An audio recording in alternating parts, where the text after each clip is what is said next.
Hey guys, welcome back to another Blu-ray update. Today I'll be doing my update for the months of October and November 2016, as I did a few times earlier in the year, just buying a few Blu-rays throughout the month. Obviously I'm doing a joint one for the past 2 months, so I've only got 6 titles, so I thought I'd join the months together. So we'll get straight into it. The first film I bought for this update is the Ridley Scott film Exodus: Gods and Kings from 2014, his second most recent film. Not a brilliant movie, it didn't live up to the expectations I had going into the cinema, but a fantastic looking Blu-ray. The picture quality, audio quality is great, and I did enjoy it a bit more watching it on Blu-ray. It's still not as good as it could have been, but still an enjoyable film. This is the Australian Blu-ray with the Blu-ray and digital copy. I bought this on eBay though, so that's the front cover there, nice artwork, the side and the back with some special features, so it's not a bad release. If you can pick it up for a good price, it's worth picking up. One of the better Bible films of recent years. And opening the inside, you get nice disc art there. No inlay artwork, but it's not too bad, so you get nice disc art as well as your digital HD copy on the inside as well. So that's Exodus: Gods and Kings by Ridley Scott. So next up we have a film that I only saw recently for the first time, and it stars Tom Cruise. It's called The Last Samurai from 2003. Another movie that was better than I thought it was going to be. I really enjoyed seeing this film, and I actually went out and bought it the following day after seeing it. I think I got it for like $10 at JB Hi-Fi, so good buy just for the standard Blu-ray. Really decent film though. Great soundtrack by Hans Zimmer, probably one of Tom Cruise's best performances in my opinion. Just a really fun, entertaining movie as well. So that's the front cover, the side and the back. Just one picture for the artwork. And pretty plain on the inside, just one of your silver plain discs like that, no inlay artwork or disc art or anything like that. But if you're into those really big kind of epic films like Gladiator, then this is definitely the kind of film to check out if you haven't seen it before. So that's The Last Samurai. Next we have another film starring Tom Cruise that I had never seen before, and really enjoyed it. It's a really long, kind of like 3-hour long epic drama film, directed by Paul Thomas Anderson, and it's Magnolia from 1999.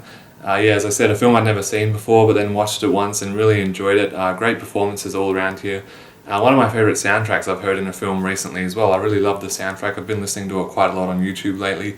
I really love when a good drama has a great soundtrack to go along with it. I just think it enhances the movie so much more. So this is the US Blu-ray, I think, so just your standard Blu-ray you can't get here in Australia. That's the front cover with all the characters over the front. The side and the back with all the leads you can see there, so it's got quite a good cast of characters. Directed by Paul Thomas Anderson, I said, and it's like over 3 hours long, so it's a really long film, but quite enjoyable. And on the inside you get disc art, which is similar to the front cover as well, so just in your kind of eco-friendly case. So that's Magnolia, and that's probably also another one of Tom Cruise's best performances. So next up, I've been getting back into a few more Steven Spielberg films, so I decided to get 2 more of his films that I enjoyed. There weren't really 2 of my favourite of his films because I pretty much own all my favourite Spielberg movies, but anyway, we start off with AI Artificial Intelligence from 2001. Another Blu-ray you can't get here in Australia. This is the UK edition, just the standard Blu-ray, so I bought that from the UK and watched it about a week ago on Blu-ray. I had seen it before a few years ago, but I'd forgotten most of it. And yeah, it's not one of his best movies, but it's not one of his worst either. It's kind of in the middle somewhere, so I did enjoy watching it again, though it's probably a bit too long. And I think I enjoyed the first half more so than the second half, but Jude Law is really good in this film as well, so yeah, it's worth checking out. That's the front cover there, and the back. Some nice screenshots there. And on the inside you get disc art as well of the teddy that follows him around. No inlay artwork really though, but that's okay. So that's AI. The next Spielberg film I got was also from overseas. I got this from the US, and this one's a bit better than AI in my opinion. It's probably one of his most underrated films actually. And it came out in 2005 when he did War of the Worlds, and it's called Munich. So I saw this about a year ago, haven't seen it since, so I'm looking forward to checking it out on Blu-ray. I really enjoyed it though. It stars Eric Bana. You've also got Jeffrey Rush and Daniel Craig in the film, so a good cast. It was a very entertaining film, very serious as well, good drama film, also a good thriller film. It's quite long, I think it goes for about 2 hours, 2:45, so almost 3 hours long. Nominated for 5 Academy Awards, including Best Picture, so yeah, it's quite a good movie. And this is just the US release, so that's the front and the back, with some special features down there.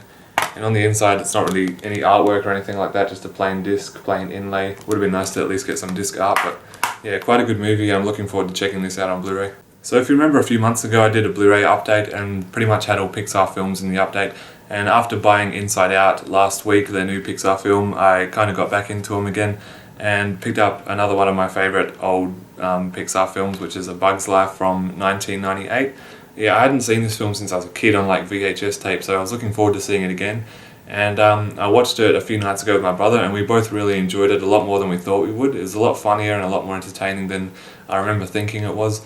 And it's kind of a bit of an underrated Pixar film now, in my opinion, because I always thought people have it at the bottom of their list, but I hadn't seen it in so long that I couldn't really decide until I watched it. So I was really entertained watching this film. It's quite funny as well, and the Blu-ray quality is fantastic. It looks great. The audio is great, and this is the Blu-ray DVD combo pack. So it's kind of a usual Pixar Blu-ray look with half the cover covered and then the characters on the other half. So that's the front cover, the side and the back with some special features and the information there, screenshot of all the characters. So I highly recommend this movie if you haven't seen it before. It's really, really good. And on the inside you get disc art for the Blu-ray there and disc art for the DVD, as well as some inlay artwork you can see there, flick on the front. So very underrated Pixar film in my opinion. It was only their second full-length feature film after Toy Story, so definitely worth seeing if you haven't seen it before. So thanks guys for watching my Blu-ray update for the months of October and November combined with these 6 titles. Definitely recommend them all to different groups of people depending on what you like. And I should be back in a few days time with my final review for the Hunger Games films, with their final film Mockingjay Part 2 coming out. So I'll probably have that up as my next video. So see you then, bye.